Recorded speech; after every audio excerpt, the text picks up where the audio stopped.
தெலுங்கு மக்களை இழிவாக பேசி தலைமறைவாக இருந்த கஸ்தூரி ஹைதராபாத்தில் கைது செய்யப்பட்டார். தனது வீட்டை பூட்டிவிட்டு செல்போனை சுவிட்ச் ஆஃப் செய்துவிட்டு தலைமறைவாக இருந்த கஸ்தூரியின் ஜாமீன் மனு நிராகரிக்கப்பட்டதைத் தொடர்ந்து அவரை போலீசார் தேடி வந்தனர். ஹைதராபாத்தில் பதுங்கியிருந்த கஸ்தூரியை போலீசார் கைது செய்துள்ளனர். அவரை சென்னைக்கு அழைத்து வர நடவடிக்கை எடுக்கப்பட்டு வருகிறது.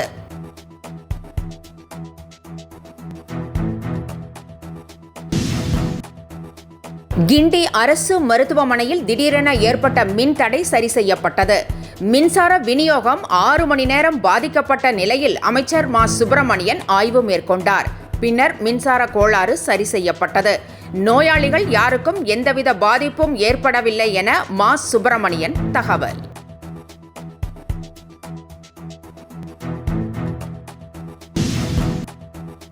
சீமான் ஹிட்லருக்கே சிலை வைப்பார் என்று சிபிஎம் மாநில செயலாளர் கே. பாலகிருஷ்ணன் கடும் தாக்கு.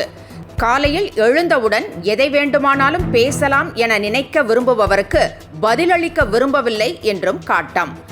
தான் ஒரு சர்வாதிகாரி எனவும் அவ்வாறு இருப்பதில் தவறு என்ன இருக்கிறது என்றும் சீமான் பேசியதிலிருந்து பல்வேறு தலைவர்களும் கடும் கண்டனம் தெரிவித்து வருகின்றனர்.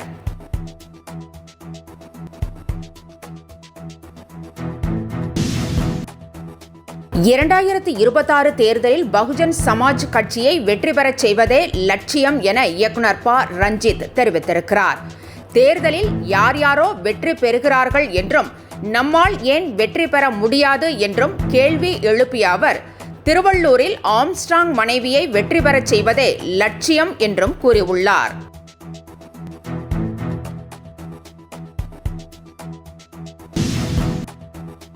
யார் வரவுக்காகவும் ஒரு அரசியல் கட்சி காத்திருக்க வேண்டிய அவசியம் இல்லை என தமிழக வெற்றிக் கழகத்தை மறைமுகமாக விமர்சித்த பிரேமலதா விஜயகாந்த். திருவள்ளூரில் பேசிய அவர், தமிழகத்தில் சட்டம் ஒழுங்கு கெட்டுவிட்டதாகவும் மழைக்கால முன்னெச்சரிக்கை நடவடிக்கைகள் சரியாக எடுக்கவில்லை என்றும் குற்றம் சாட்டினார்.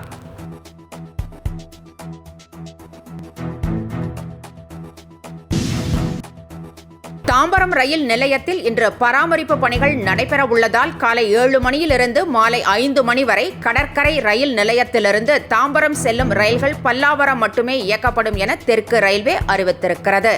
இதன் காரணமாக பயணிகளின் வசதிக்காக கூடுதல் பேருந்துகள் இயக்கப்படும் என போக்குவரத்து கழகம் அறிவிப்பு.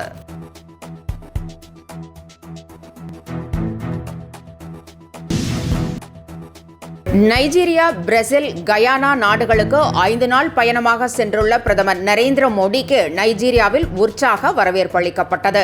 அந்நாட்டு தலைவர்களுடன் இருதரப்பு உறவுகள் குறித்து பேச்சுவார்த்தை நடத்தவுள்ளதாகவும் தனது பயணம் நட்புறவை மேலும் ஆழப்படுத்தும் என்றும் எக்ஸ் தளத்தில் பதிவு.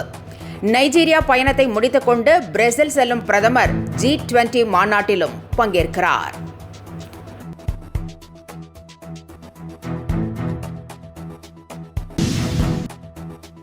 இலங்கை நாடாளுமன்ற தேர்தலில் ஆளும் தேசிய மக்கள் சக்தி கூட்டணி 159 இடங்களை கைப்பற்றி அபார வெற்றி பெற்றுள்ளது. 225 இடங்களை கொண்ட இலங்கை நாடாளுமன்றத்தில் மக்கள் சக்தி கூட்டணி 2 பங்கு வெற்றி பெற்றுள்ளதை அடுத்து புதிய பிரதமரை அதிபர் அனுரா குமார திசநாயக்க விரைவில் அறிவிக்க உள்ளார்.